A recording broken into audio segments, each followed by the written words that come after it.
Life and the pursuit of happiness. Welcome back. Take a breath with me. A real breath. Not the kind of breath you take while checking your phone. Not the breath you take while thinking about what is next. Not the kind of breath you take when your body is here, but your mind is still somewhere else. I mean a real breath. In through your nose, out through your mouth. Again. In through your nose, out through your mouth. Because before we talk about life, and before we talk about happiness, and before we go deep into all the things people are chasing, grieving, avoiding, building, performing, and longing for, I want to invite you into this moment with me, right here, right now. Because the truth is, most people never really arrive to their own lives. They're always almost there, always almost present. Always almost happy, always almost free. They live in anticipation. They live in regret. They live in memory. They live in fantasy. They live in survival. But they do not live here. And if there's one thing I want to open this season with, it is this. So many people are not actually living. They are pursuing. They are striving. They are performing. They are enduring. They are proving. They are surviving. But they are not living. And maybe that is where this conversation begins. Maybe life and the pursuit of happiness is not about learning how to get more. Maybe it is about learning how to stop running long enough to finally feel what has been here all along. I've been thinking a lot about happiness. Not the Instagram version, not the motivational quote version, not the polished version, not the version that smiles while breaking inside, not the version that says, "Look at me, I made it," when the soul is starving in the background. I mean real happiness. The kind that is not dependent on applause. The kind that is not dependent on outcome. The kind that still breathes even in the middle of pain. The kind that does not vanish the second life gets hard. Because let's be honest, most of us were never really taught happiness. We were taught achievement, comparison, obedient. We were taught an image, status. We were taught security. We were taught how to be chosen, how to fit into systems, how to play roles. We were taught how to build a life that looked good from the outside. But very few of us were taught how to build a life that actually feels good from within. And that is why so many people wake up one day and realize they have built an entire existence around a version of success that never truly belonged to them. They did everything right. They got the job, they got the money, the marriage, the house, the body, the title, the social proof. They got all the things they were told would mean they had arrived. And then one day, maybe in silence, maybe after a heartbreak, maybe after a diagnosis, maybe after failure or betrayal, maybe after success itself, they hear a voice from somewhere deeper ask, "Is this it?" Not because they're ungrateful, but because something in them knows there has to be more than maintenance, something more than survival, than performance. There has to be more than doing what was expected. And maybe that question, "Is this it?" is not a sign that something is wrong. Maybe it is the beginning of awakening. Maybe it is the soul tapping on the glass. It is the deeper self saying, "I know you have been busy building a life, but when are you going to come back home to it?" I know that question. I know what it feels like to build, strive, and endure, and still feel the ache of something missing. I know what it feels like to move through pain and wonder if this is happening to you or for you. I know what it feels like to carry wounds in the body, grief in the heart, confusion in the mind, and still somehow keep going, because that is what you have always done. I know what it feels like to become strong because you had to become resilient because there was no other option, to become capable while still feeling incomplete, to become admired while still feeling unseen, to become needed while quietly forgetting how you need yourself. And I also know what it feels like when life finally brings to you a place where performance no longer works, where the old masks do not fit, where the old identity starts cracking, where all the things that once kept you functioning stop giving you peace. That moment can feel like a collapse. It was for me. But I want to offer something different. Maybe it is not a collapse. Maybe it's a revelation. Maybe life is not punishing you. Maybe it's peeling you back. Maybe what feels like falling apart is actually everything else losing its grip. Because this is what I've come to believe. Happiness is not something we find once all of our problems are gone. Happiness is not a reward for finally getting life under control. Happiness is not what waits for us at the end of perfection. Happiness is what starts to emerge when we stop abandoning ourselves. Let that land for a second. Happiness is what starts to emerge when we stop abandoning ourselves. Because so much of unhappiness is not caused by life itself. It's caused by self-abandonment, by saying yes when we mean no, by staying where our soul is shrinking, by betraying our intuition to keep the peace, by chasing approval from people who don't even know how to approve themselves, by measuring our worth through metrics that were never sacred to begin with, by comparing our path to people who are not even walking towards the same mountain. Most people are unhappy because they are broken.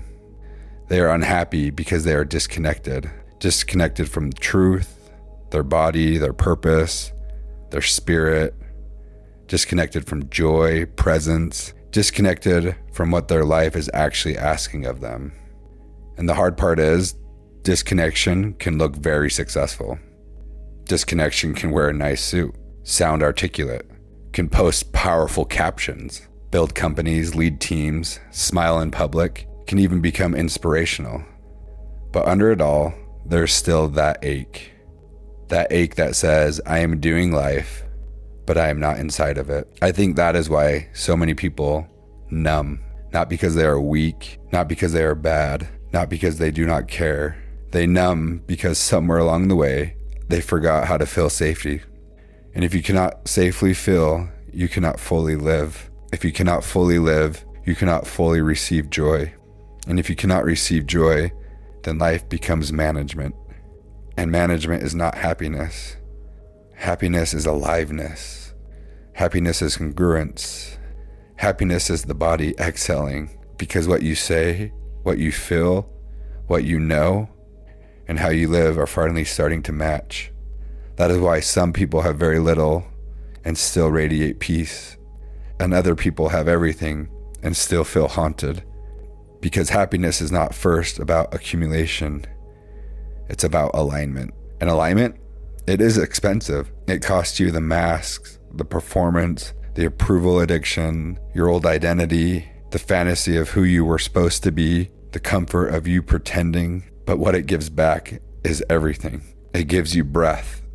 It gives you self-respect, peace, clarity, and integrity. It gives you the feeling of actually inhabiting your life. And I do not know about you, but I'd rather have an honest life that is messy than a polished life that is empty. I think a lot of us were conditioned to believe happiness was out there somewhere, out there in the next relationship, the next city, the next breakthrough, the next check, the next launch, the next achievement. But what if happiness has never been out there? What if happiness is what becomes available when the war inside of you quiets down? What if happiness is not found by becoming more impressive? What if it is found by becoming more true? This is a different pursuit. And maybe this is where we need to get honest. Because the phrase, the pursuit of happiness, sounds beautiful. But for a lot of people, the pursuit itself is what is making them miserable. They're chasing an emotional state through external circumstances. They're trying to create an eternal home through external validation. They're trying to earn peace, and peace cannot be earned. It can only be allowed. You cannot hustle your way into wholeness. You cannot perform your way into self-love. You can't achieve your way out of unprocessed grief, outrun your own nervous system. You cannot distract yourself into fulfillment. At some point, life asks every one of us to stop and answer the deeper question: what are you actually chasing? And even more beneath that, what are you afraid you will feel if you stop? That question matters, because a lot of what looks like ambition is actually avoidance. A lot of what looks like independence is actually guarding. What looks like confidence is actually compensation. And what looks like success is actually pain dressed up in nice clothes. And that is not judgment. I have been there. That is compassion, because many of us learn to survive by becoming something strong, productive, desired, needed, high achieving, spiritually evolved. Whatever the costume was, it served us for a time. But survival identities are not the same thing as soul identities. And one of the most painful parts of awakening is realizing that the self you got through is not always a self that gets you to lead you forward. That can feel terrifying, because when the old identity starts dying, it feels like losing control. But I have found that control is often just the fear with more acceptable name.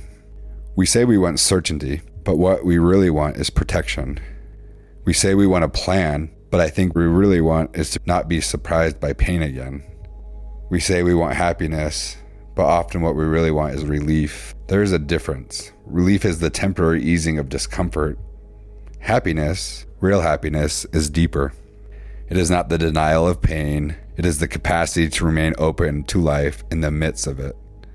That is why some of the most activated, alive, and radiant people you will ever meet are not people who avoided suffering. They are people who let suffering transform them instead of harden them. You can either get bitter or you can get better. I know this so deeply because I know pain. I know pain in my body with 3 hip replacements and a disc replacement in my neck. I know pain in my story where I had to overcome divorce, trials, losing a job, no money in my bank account. I know the pain of identity. I know this too. Like I said, pain can turn you bitter or it can turn you to be honest and better. Pain can turn you closed or it can turn you inward in a sacred way. Pain can make you a victim of life, or it can initiate you into a deeper relationship with it. That does not mean pain is easy. It does not mean pain is glamorous. It does not mean we romanticize struggle. It means we stop wasting it. There is medicine in what breaks us open if we are willing to stay present enough to receive it. Some of the deepest happiness I have ever touched did not come in moments where everything was perfect. It came after surrender. It came after truth, after I stopped asking life to match my preferences and started asking what it was trying to teach me. It came when I fully understood that life was not here to serve my illusions. It was here to refine my soul. And we all know refinement is not comfortable. Gold does not become gold by being left alone. The body does not become stronger without tension. The heart does not become wise without being broken open. The spirit does not become anchored without facing shadows. So when people say they want happiness, I think what many of them really want is exemption from pain, uncertainty, loss, discomfort. But life does not offer exemption. It offers an invitation into truth, presence, humility, love, deeper embodiment. And somewhere in that invitation is a kind of happiness that does not depend on whether things went your way today. A steadier kind, a quieter kind, a more rooted kind, the kind that says, I trust myself enough to remain open. That is a huge shift, because for many people, the real pursuit of happiness is not about finding joy. It is about becoming safe enough to feel it. Did you hear that? For many people, the real pursuit of happiness is not about finding joy. It is about becoming safe enough to feel it. Because joy requires vulnerability. Joy requires openness. Joy requires receiving. And if your nervous system is wired for danger, joy can feel unfamiliar. Peace can feel suspicious. Stillness can feel threatening. Love can feel unsafe. That is why healing matters. Not because healing makes you perfect, because healing makes you available. Available to receive the life that has been trying to meet you all along. That is why I say healing is not a side quest. Healing is central. Because if you do not address the wound, you will build a life around protecting it. You will choose relationships that confirm it, choose opportunities that hide it, habits that numb it. You will choose identities that defend it, and all while you call that life. But there comes a moment when the soul says no more living from that wound, no more performing around the wound, decorating the wound, achieving on the top of the wound. No more pretending the wound is not running the show. And that moment, that raw, honest moment, is holy. It is not weakness. It is not failure. It is the beginning of freedom. Because you cannot heal what you refuse to name. And you cannot live truthfully while secretly negotiating with lies. One of the biggest lies we were sold is that happiness lives at the destination. Once I get there, once I earn enough, once I am chosen, once I am healed, then I will be lovable. Once the timing is right, then I will begin. But life keeps proving something else. The destination keeps moving. The benchmark changes. The external world is never stable enough to carry the full weight of your peace. And if your joy is always waiting for permission from the future, you'll keep postponing your own life. That's why presence is not a luxury. Presence is the gateway. Not just being physical here. I mean really here. Here with your body, with your truth, and with your grief. Here with your beauty, here with your becoming, what is unfinished. We lose so much of life because we are always trying to get somewhere else. Even in beautiful moments, people are elsewhere, thinking about what comes next, thinking about how they appear, thinking about what this means, whether it will last, or what might go wrong. I always had that impression, thinking, when will the shoe drop? But with all that, life is happening right there, in the eyes of your children, in the warmth of the sunlight, in the trembling before truth is spoken, in the embrace after pain, in the laughter with a friend, in the stillness after a prayer, and in the body finally softening because it no longer has to pretend. You can miss an entire life that way, by being mentally absent from the very moments your soul came here to experience. I have done that. I have been the man with a lot on his shoulders, the man who keeps going, who shows up, the man who carries, the man who performs strength, and there is beauty in that. But I've also learned that sometimes what looks like strength is actually distance. Sometimes the stronger thing to do is not holding it together. Sometimes the stronger thing is letting yourself feel, letting yourself admit you're tired, you're grieving, letting yourself admit you're changing, letting yourself admit what no longer fits, letting yourself admit what you actually want. Do you know how much life changes when you tell the truth? Not the polished truth, not the strategic truth, not the truth that still protects the image. I mean the kind of truth that shakes when it comes out, the kind of truth that costs you something, the kind of truth that rearranges your life. That kind of truth is terrifying, but it is also a birthplace of happiness, because unhappiness often comes from living out of alignment with what we know. We know we are staying too long. We know we are settling, abandoning ourselves, chasing things that do not feed us. We know we are saying the right things while living the wrong ones. We know. The body knows. The spirit knows. And when we ignore what we know, life gets heavy. Not because we are cursed, because truth is heavy when it is buried. And happiness starts to return the moment we stop burying ourselves. It doesn't come back at once. It is not some permanent cloud nine. That is not real. It comes back in moments. A breath that feels fuller. A boundary that feels clean. A conversation where you do not betray yourself. A morning where you wake up and do not feel the need to become someone else. A day where your body feels like home again. A decision that is terrifying, but right. That is happiness too. Not the loud version, the true version. And I think we need to make room for that, because this culture worships intensity. Big wins, big emotions, big moments, big proofs. But many of the most sacred forms of happiness are quiet.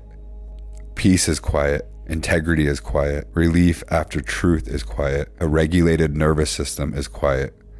Self-love and respect is quiet. The ability to sit in your own company and not need to escape is quiet. That quietness is not emptiness. It is fullness without performance. And maybe that is what many people are truly hungry for. Not excitement all the time. Not validation all the time. Not more stimulation. But home. A place inside themselves where they can land. A way of living where their soul does not need to keep screaming over the noise. A life that feels inhabitable. That is what I want for people. Not just success. Not just healing language, not just inspiration. I want people to come home, to remember that they are not here to win a comparison game. They are not here to become the most acceptable version of themselves. They are not here to earn the right to exist. They are here to live, to feel, to learn, connect, to love, to tell the truth, to become, to walk through the fire and let it refine them instead of erase them, to stop asking life for guarantees and start meeting it with presence. And maybe that sounds lofty, but really it is very practical. Because what is the alternative? To keep living half alive? To keep smiling while empty? Climbing ladders, leaning against the wrong wall? To keep calling stress purpose? No, not anymore. I do not want to go surface inspiration. I want transformation. I want the kind of conversation that makes people pull their car over. I want the kind of truth that rearranges something in the chest. I want the kind of activation that does not just motivate you for a day, but invites you back into your life for real. Because life is not waiting for us on the other side of achievement. Life is now. Happiness is not a trophy. It is not proof. It is a way of being in relationship with reality. And maybe the pursuit of happiness is not really about pursuing at all. Maybe it is about peeling away what is false. Maybe it is about remembering what is true. Maybe, just maybe, it's about releasing what was never ours. That takes courage. Because grief is part of the awakening. You do not just awaken into bliss. You awaken into honesty. And honesty will show you where you compromised. It will show you where you stayed asleep to yourself. It will show you where you confused being chosen with being loved. It will show you where you have been trying to get from others what only your own soul can finally give you. And that can break your heart, but it can also free it. I've had moments in my own life where everything I thought would make me feel whole did not. And I've had moments where something small, simple, and true made me feel more alive than any external one ever could.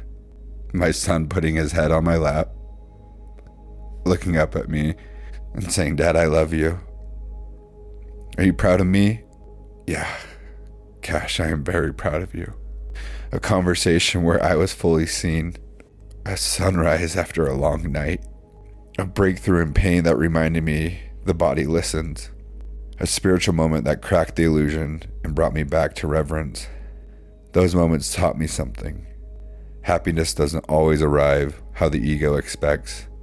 Sometimes it comes through loss, through humility, and it comes through finally giving up the chase.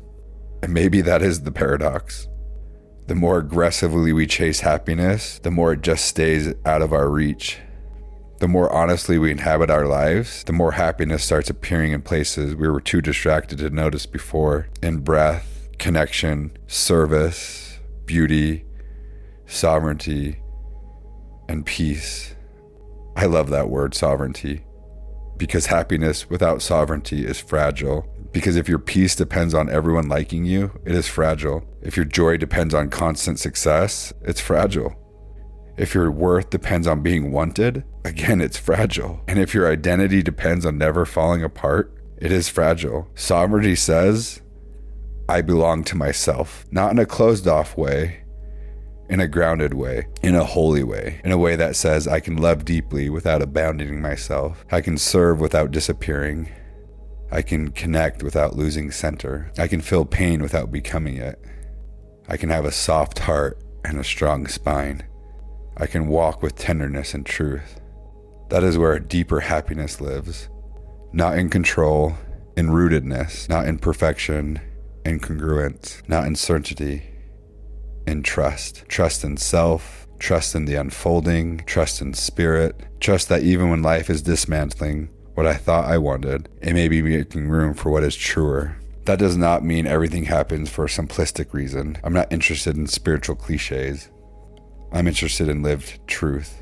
And the lived truth is that suffering can either shrink us or deepen us. Loss can either harden us or humble us. Pain can either disconnect us from life or initiate us deeply into it. We do have some choice in that, not total control, but choice. Choice in how we meet what is here, whether we numb or fill, whether we blame or reflect. Choice in whether we keep performing or finally tell the truth. Choice in whether we keep repeating the wound or begin relating to it differently.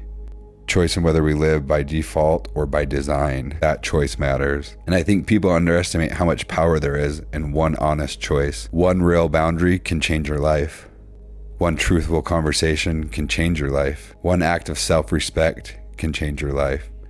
One moment of surrender, one decision to stop abandoning yourself can change generations. That is not dramatic. It is real.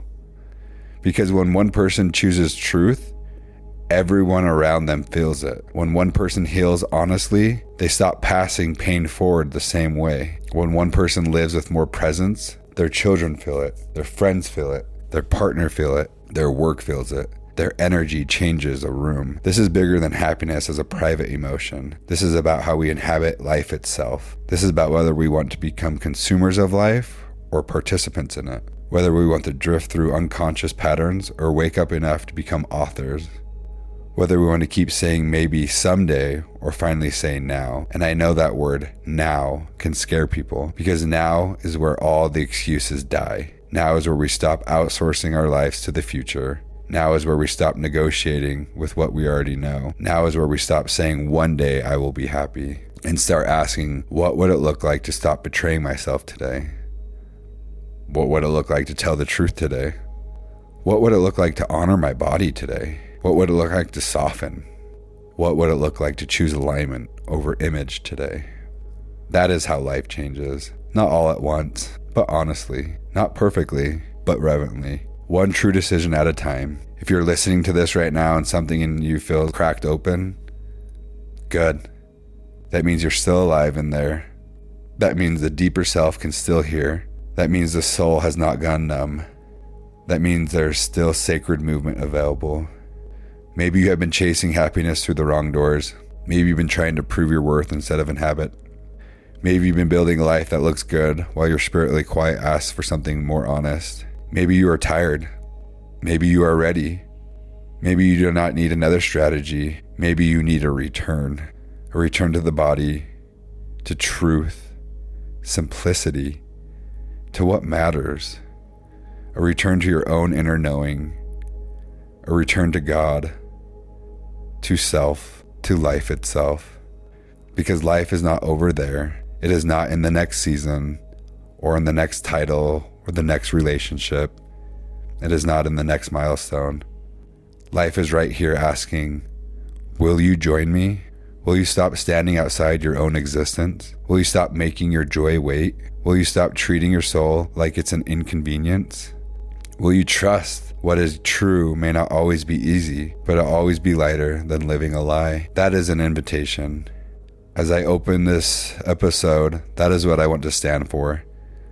Not empty inspiration, not polished self-help, not bypassing, not pretending. I want to stand for embodied truth, for the kind of life that feels aligned on the inside, for the kind of the healing that is honest, for the kind of presence that changes rooms, for the kind of connection that makes people feel seen, for the kind of happiness that is not dependent on circumstance, because it is rooted in something deeper than circumstance. I want to stand for the journey back to self, back to soul, back to life. So if you take anything from this episode, let it be this. You do not need to earn the right to come home to yourself. You do not need to become more impressive to deserve peace. You do not need to wait until everything is healed to begin living. You do not need to chase happiness like it is hiding from you. Maybe happiness has been standing quietly at the door this whole time, not asking you to become someone else, just asking you to stop running. Stop running from the pain. Stop running from the truth, the stillness. Stop running from your own becoming. Because the pursuit of happiness may actually be the pursuit of truth. And once that truth is chosen, happiness is no longer something you hunt. It becomes something you make room for. Let me leave you with this. Ask yourself this. What kind of life lets my soul exhale? What kind of choices make me more honest? Where am I still betraying what I know?